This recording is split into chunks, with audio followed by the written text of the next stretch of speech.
So hello dear student, কেমন আছো? I hope প্রত্যেকে শুধু ভালো নয়, ভীষণ ভালো আছো। স্ক্রিনের উপর একটা প্রশ্ন দেখা যাচ্ছে, তাই না? প্রশ্নটা কি বলা হয়েছে দেখো, cos of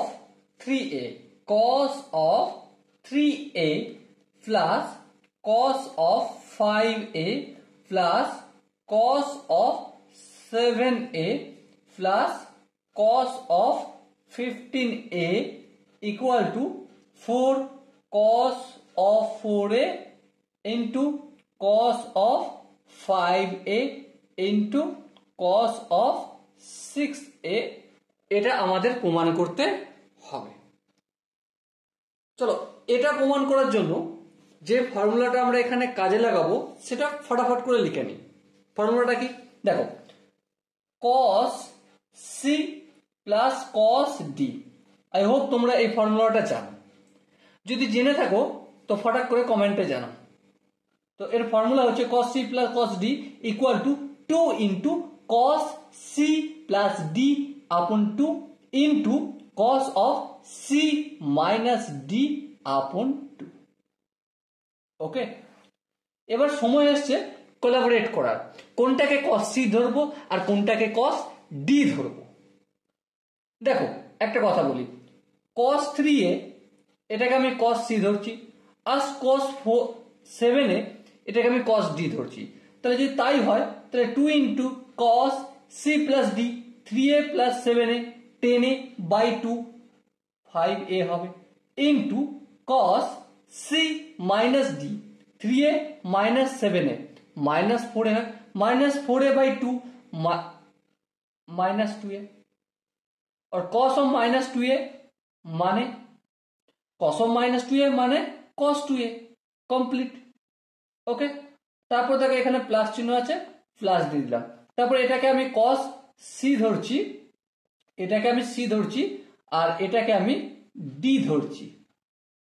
সূত্র অনুযায়ী কি লিখবো, 2 into cos c plus d, 5a plus 15a 20a, সেটাকে 2 দিয়ে ভাগ করলে অবশ্যই 10a into cos of c minus d, 5a থেকে 15a বিয়োগ করলে মাইনাস 10a বাই 2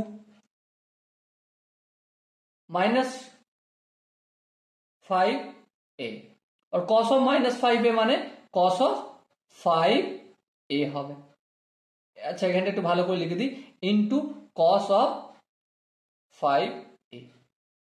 এবার দেখো এখানেও 2 ইন্টু cos অফ 5a, এখানেও 2 into cos of 5a, common যদি নিই 2 into cos of 5a common নিলাম, কি বেঁচে আছে এখান থেকে দেখো cos অফ 2a বেঁচে আছে, আর এখান থেকে কি বেঁচে আছে cos অফ 10a বেঁচে আছে।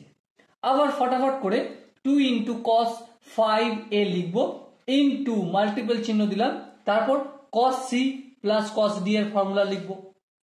ফর্মুলা কি, 2 into cos of c plus d by 2, 2a আর 10a যোগ করবো, যোগ করে 2 দিয়ে ভাগ, তাহলে 12 একে 2 দিয়ে ভাগ বলে obviously 6a into cos of c minus d, 2a থেকে 10a বিয়োগ করলে মাইনাস 8a, ও মাইনাস 8a কে যদি 2 দিয়ে ভাগ করি মাইনাস 4a, আর cos অফ মাইনাস 4a মানি cos অফ 4a।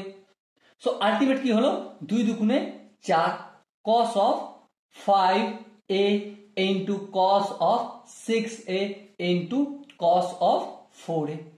আর এটাই প্রমাণ করতে বলেছিল, আর এটাই আমাদের রাইট হ্যান্ড সাইড প্রমাণিত হলো। Okay, so dear student, I hope এই কোশ্চেনের যে ফর্মুলা কিভাবে অ্যাপ্লাই করছি তোমরা খুব সহজেই বুঝতে পেরেছো। এরপরও যদি কারো মনে হয় না দাদা আর একটু ডিটেলসে এলাবোরেট করার দরকার আছে, তো অবশ্যই কমেন্টে বলো। সো ডিয়ার স্টুডেন্ট, দেখা হচ্ছে এবার আমরা তোমার সাথে কমেন্ট সেশনে, আর না হলে নেক্সট ভিডিওতে। কনফিউশন থাকলে কমেন্ট সেশনে, আর ক্লিয়ার থাকলে নেক্সট ভিডিওয়। আর নেক্সট ভিডিও যেতে গেলে কি করতে হবে, সাবস্ক্রাইব করে নোটিফিকেশন আইকনটা অন করে দাও। ওকে, তো থ্যাংক ইউ, জয় হিন্দ, বাই বাই।